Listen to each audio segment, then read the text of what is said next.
Amigos de Publimetro, estamos en las instalaciones de ESPN y hoy tenemos esta grata sorpresa para entrevistar a José Ramón Fernández. Entonces vamos a ver qué pasó. Pues, acompáñenme. Un gusto que nos conceda este tiempo. Dígame. ¿Qué análisis hace usted sobre su estancia aquí en ESPN casi 8 años? Pues bueno, llegué a ESPN en una etapa de madurez. Llevaba yo mucho tiempo trabajando en Canal 13, Imevisión y TV Azteca, que fue cambiando del gobierno a la televisión privada en 93. Asistí a muchos eventos importantes, Juegos Olímpicos, Copas del Mundo, Panamericanos, de todo tipo de eventos.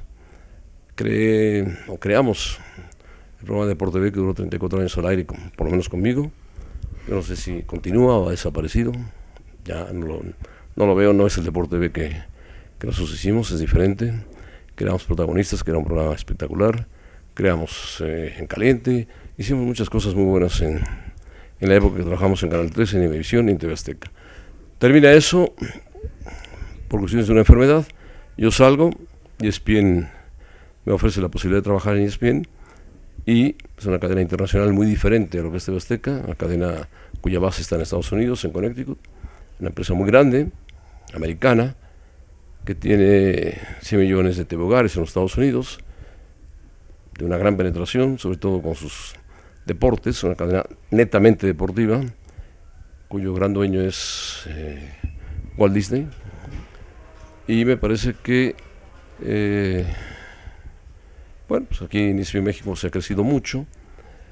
Cuando llegué era más pequeñito, se han hecho más programas, se hacen muchos programas. Ahora estamos en el proceso de cambio de oficinas hacia la parte sur de la ciudad, con estudios más grandes, con ideas más originales, con coberturas más espectaculares y con mucha más gente que va a trabajar justamente en ESPN hacia el futuro. ESPN México ha crecido mucho, como ha crecido ESPN Argentina, como ha crecido todo ESPN Latinoamérica, como ha crecido el propio ESPN de Estados Unidos, que es una de las grandes cadenas. Hay 3 marcas mundiales que se identifican muchísimo en el mercado internacional de ventas y de conocimiento, que son Nike, ESPN y Adidas. ¿Hay alguna situación o algo que extrañe de la televisión abierta? De la televisión abierta, no. La televisión es la misma. Diferente en el aspecto de que aquí todo es deportes. Aquí termina un programa de deportes y continúa otro y otro y otro y otro. Igual pasa los grandes slams de tenis, que es la Serie del Caribe, que pasa fútbol mexicano, que pasa fútbol internacional, que pasa la Champions, que pasa la Liga Italiana, que pasa la Liga de Alemania, pasan varias ligas.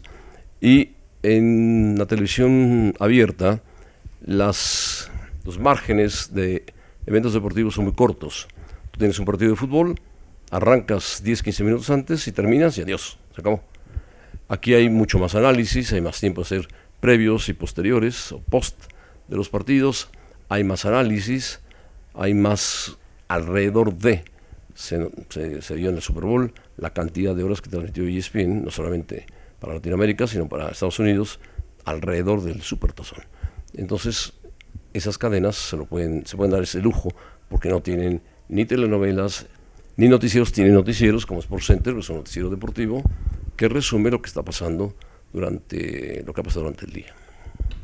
Hablemos un poquito de la América, de dónde surge ese antiamericanismo, esa antipatía que usted tiene por este equipo de fútbol, pues grande y ahorita el más ganador de la Liga MX.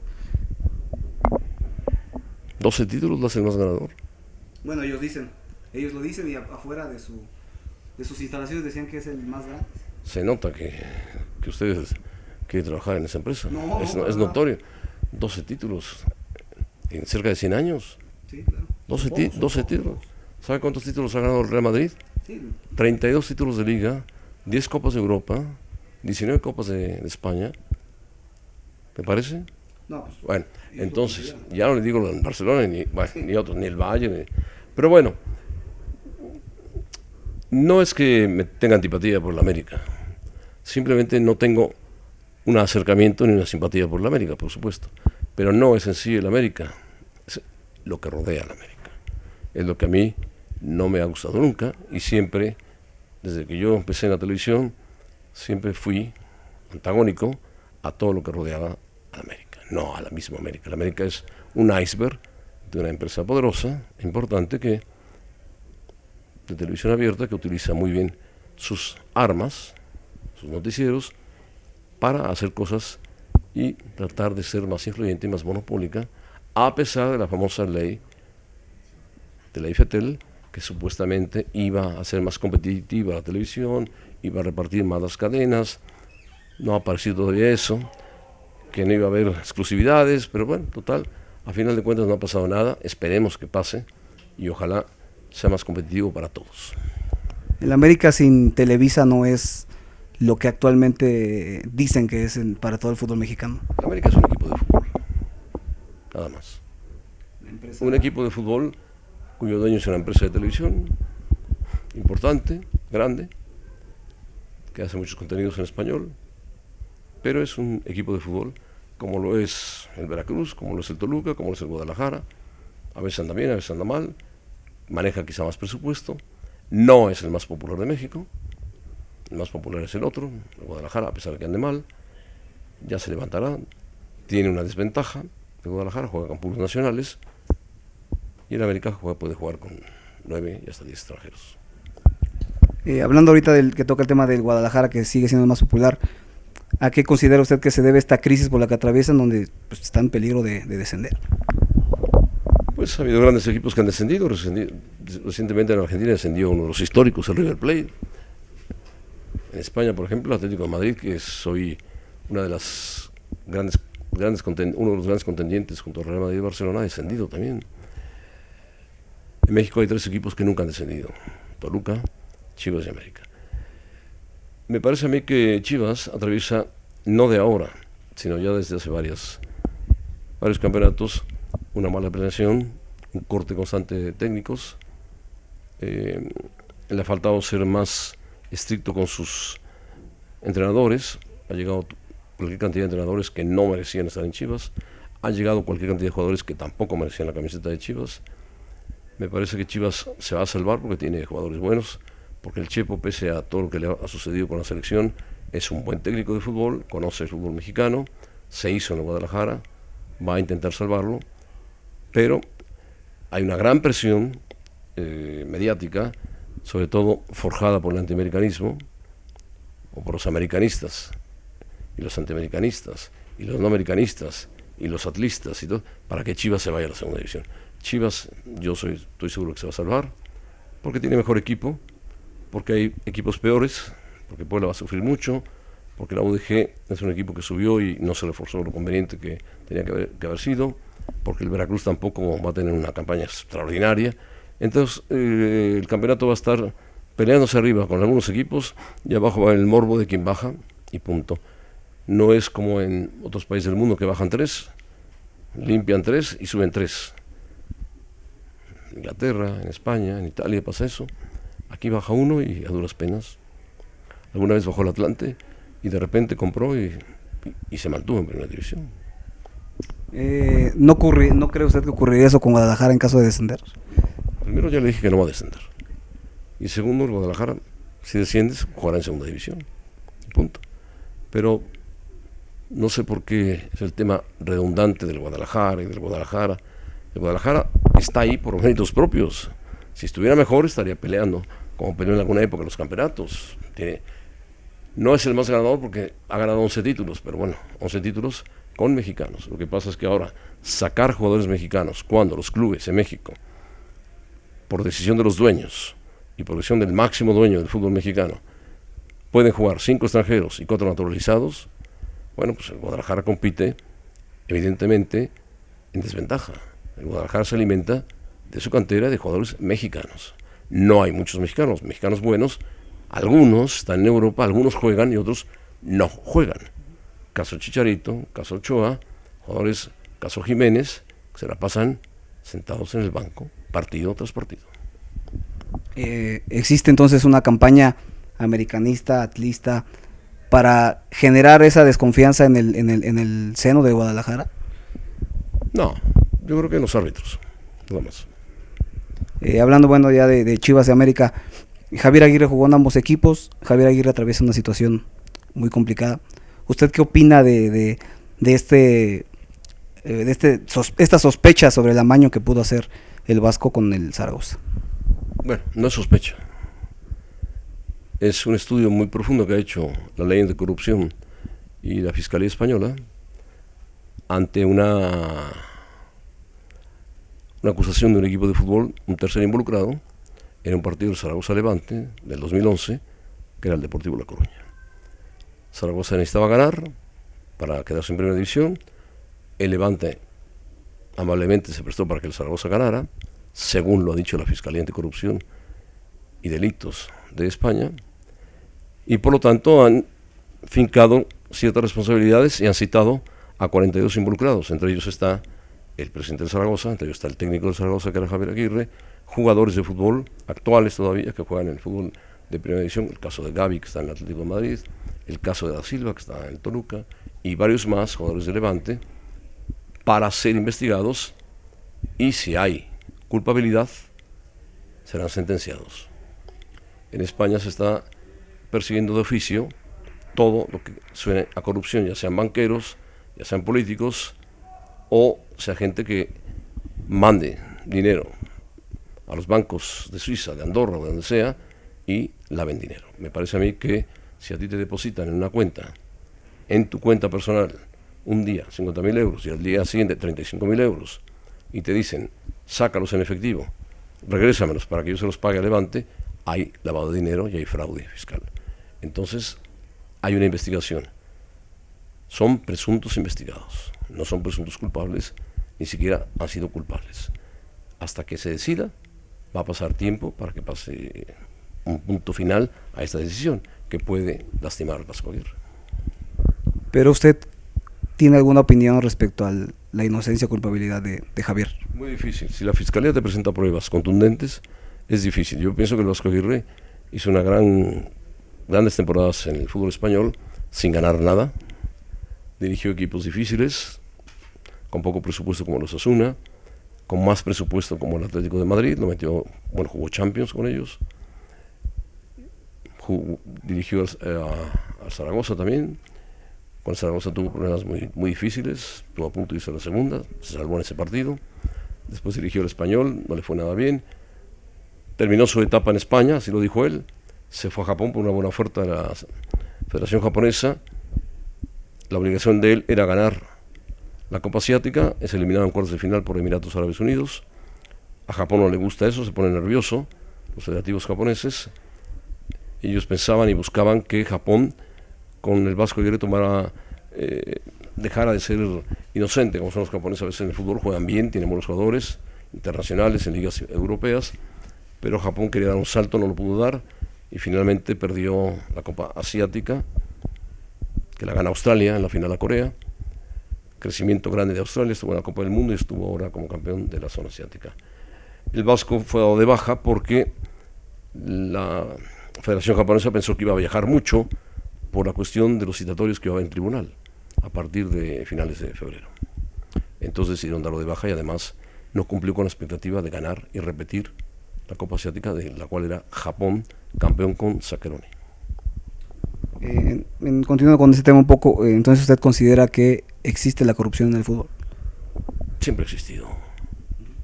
Por supuesto, donde hay intereses, existe corrupción. Yo le hago a usted una pregunta, ¿existe corrupción en la política? Mucha, ¿no? Muchísima. En muchas partes del mundo, no solamente en México, no somos la única excepción. Hay corrupción en Rusia, grandes fortunas rusas que han salido del gas, del petróleo, de la época de la perestroika, los hijos de la perestroika famosos, dueños de equipos de fútbol, Chelsea, Abramovich, es un hombre casero que tiene una fortuna incalculable. Y bueno, en todos lados existe la corrupción, por supuesto, es mala, hay que perseguirla, pero perseguirla de fondo. Hoy en España existe la corrupción y ha llegado al fútbol, ha llegado antes a otros países del mundo. En Italia la Juventus se vio involucrada en un proceso de corrupción muy seria, de venta de partidos, de amaño de apuestas. ¿Y qué hizo la Liga Italiana? Descendió a la Juventus, que era un gran campeón del fútbol italiano. lo descendió y le dijo, 3 años estarás en segunda división. Lo castigó. Algunos jugadores como Dino Sof y otros más, Pirlo y compañía, bajaron con el equipo y lograron ascenderlo después de luchar mucho. En otros países, por supuesto que existe corrupción, Venezuela, en Argentina, en Brasil es altísima la corrupción, altísima, involucrada en los políticos, involucrada en todo, en el Mundial de Fútbol, con las obras faraónicas de los estadios hubo mucha corrupción, ahora con los Juegos Olímpicos habrá seguramente corrupción, en Petrobras, la empresa petrolera, hay corrupción, lo sabe la presidenta, hay corrupción en Estados Unidos, hay mucha corrupción en México, y todo eso es lamentable. A algunos se les castiga, a otros no alcanzan a castigárseles, otros no nos damos ni por enterados, hasta que sale un anuncio que dice fulano de tal que fue gobernador de tal lado, tiene 5 departamentos en Manhattan, maravillosos. Fulano de tal tiene 6 mansiones en Miami, maravilloso. Fulano de tal tiene esto, no. Es una pena, es una lacra, no solamente de México, sino de muchas partes del mundo. Bueno, y hablando un poco de temas un poco más amables, sobre la selección mexicana, ¿cuáles son las expectativas que usted tiene con el trabajo de Miguel Herrera respecto a este inicio de las eliminatorias para 2018? Bueno, primero hay que hablar un poco de Miguel Herrera. Miguel Herrera es un hombre afortunado porque en 2 minutos pegó un salto fantástico. 2 minutos de lluvia intensa en un estadio Azteca donde ganaba Cruz Azul con ventaja de 2 goles y de repente Herrera se encontró con 2 goles y ganó el partido. Uno de ellos lo mete Cruz Azul en un remate de cabeza de Moisés Muñoz. Bueno, gana Herrera, se vuelve el técnico de moda. La selección nacional jugaba muy mal, estaba a punto de ser descalificada, es más, Estados Unidos nos da la calificación, venciendo a Panamá, y México pasa a la ronda de, podemos decir, de preclasificación mundialista. Yo fui a Nueva Zelanda, el partido contra Nueva Zelanda fue de risa, Nueva Zelanda no existe futbolísticamente, Australia sí es una potencia, Japón ha mejorado, Corea ha mejorado, pero Nueva Zelanda está muy lejos, se quedó sola en esa área. Australia se fue a la zona asiática y en Nueva Zelanda, si fuera rugby, nos hubieran apaleado. En fútbol no tienen equipo poderoso, tienen algunos jugadores interesantes, pero nada más. Se ganó y se pasó al Mundial de Fútbol. Eso le permitió a Miguel Herrera ser el consentido de los dueños. Los dueños salvaron el negocio que representa un Mundial de Fútbol. Se va al Mundial de Fútbol en un grupo donde estaba Camerún, que fue el último lugar de la Copa del Mundo, se le gana 1-0, no pasa nada. Después, sorpresivamente, se empata con Brasil, donde Ochoa se encuentra remates, saca remates, con la cabeza, con los chinos, con la nariz, con los guantes, con todo. En Brasil, que debía habernos ganado, fue mucho mejor equipo, pero Ochoa fue la figura. Bueno, se le gana al equipo de Croacia, que se esperaba más de ellos, se desfonda, pierde, México califica. Se pasa contra un equipo de mayor envergadura como es Holanda, y cuando se supone que México podía o estaba haciendo un poco mejor el partido, vienen los minutos finales decisivos, donde los europeos suelen atacar con todo, le dan la vuelta al partido y lo ganan. Que si penalti, que no penalti, fue penalti y se acabó.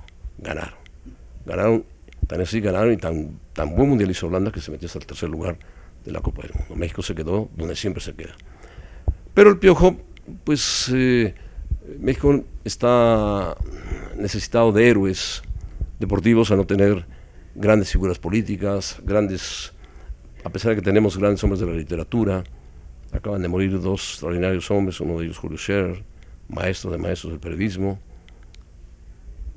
En fin, lamentablemente no tenemos